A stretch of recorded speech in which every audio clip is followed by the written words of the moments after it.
Good morning. It's good to be back with you. This is the second video on the topic of qualified medical examiner appointment. We sent you one earlier about the general concept of what a QME is and what to expect there. This video is designed to be a true preparation, if you will, of this very critical time in your case. This is a turning point in your case. This is an important aspect to your case. It requires preparation, and that's why we spend some time here, why we spend the time in preparing and sending you this video, but also that we spend time with you on the phone. So I'm going to just kind of go over a couple of things that you need to be aware of when you go into the QME for an evaluation. Remember, he hasn't seen you. This is a one-time visit. It's for an evaluation. It's not for treatment. He will do an examination. He will make his opinion relative to the ideas of temporary disability, permanent disability, work restrictions, impairment, subsequent job displacement vouchers. All of these things will come from the QME report. So it's important that you know this is a critical element to your case and that you go prepared as possible, okay? So what I'd like for you to do is this. Take out a piece of paper and a pencil and write down these things because it's very important. The doctor isn't going to give you a bunch of time relative to describing all of your symptoms. He may give you 5, he may give you 10 minutes. I've never had a client come back and say, oh yeah, he asked me for 30 minutes. No, he usually spends about 5 to 7 minutes, maybe 10, exploring what your symptoms are. A lot of times the pages of a QME report are 20 to 30 pages in length. The section about the symptoms of the applicant are about a paragraph out of that 20 to 30 pages. So you can see that there's very little time, critical time, important time for you to express what symptoms you do have and that he understands them. So what I like for you to do on this piece of paper that you've got now is to list the different body parts where you have symptoms now. You may have 2 or 3 body parts, you may have 10, but let's assume you have 3.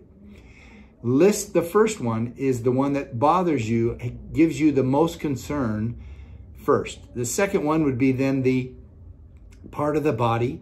Let's say it's a neck is the first one. It gives you the most concern of all of your other symptoms. And then it's the shoulder is next. And then the last one is the wrist. Okay, so let's just assume that's your factual scenario. So list it first neck, second shoulder, and then third the wrist. Then I want you to go through on the neck, and I want you to be able to explain the symptoms or the complaints that you have. Do you have burning sensation? Do you have pain? And what's the nature of that pain? Is it numbing pain? Is it stabbing pain? Is it unrelenting pain, throbbing pain? Use a word other than just it hurts, because it hurts, the doctor doesn't get an idea. But when you go to the effort to try to explain how it is throbbing, it comes and goes, or it's there constantly, or it's when I wake up. So the pain, a description of that pain, how often you have that pain, when it comes, and perhaps when it goes away, maybe with meds or with changing a position, those kinds of things. It helps the doctor understand that you're serious about your complaint and you're not just whining or complaining for purposes of your litigation, okay? So then we'd go to the second body part, which would be like the shoulder. Now the shoulder may be like numbing or a sharp pain, different than what you experience in the neck. It may not even be related to the pain in the neck. He needs to know that. Is it related to the pain in the neck? Does it come on whenever the neck pain lasts for more than 15 minutes? Then the shoulder starts to give you a problem or whatever.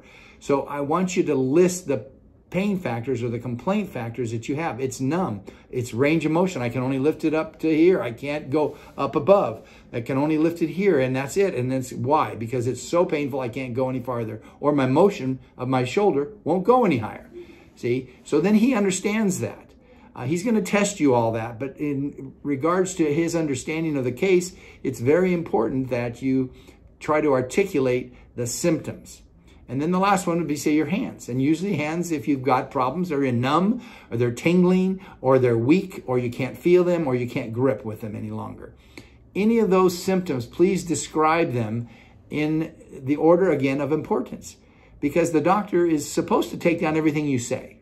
I'm not sure that that always gets done, okay? So it's very important that you keep that in mind. And then the last thing I want you to know is that at the end of your QME evaluation, we'll be scheduling you with a telephone call to talk with me, not the same day, but within a day or two after that QME, because it's very important for me to hear from you how the exam went, but most importantly, what the doctor said to you, what he did, what he didn't do, how much attention did he pay. All those factors will be following up in a phone call to you so we have clear understanding, because we're not going to get his report, remember, for 45 to 60 days under COVID.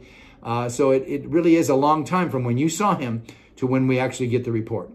Okay, hopefully that helps you. We will call you and talk with you one more time before your QME evaluation to fully prepare you, and then, of course, to answer any questions that you may have. You have a good day now. Bye.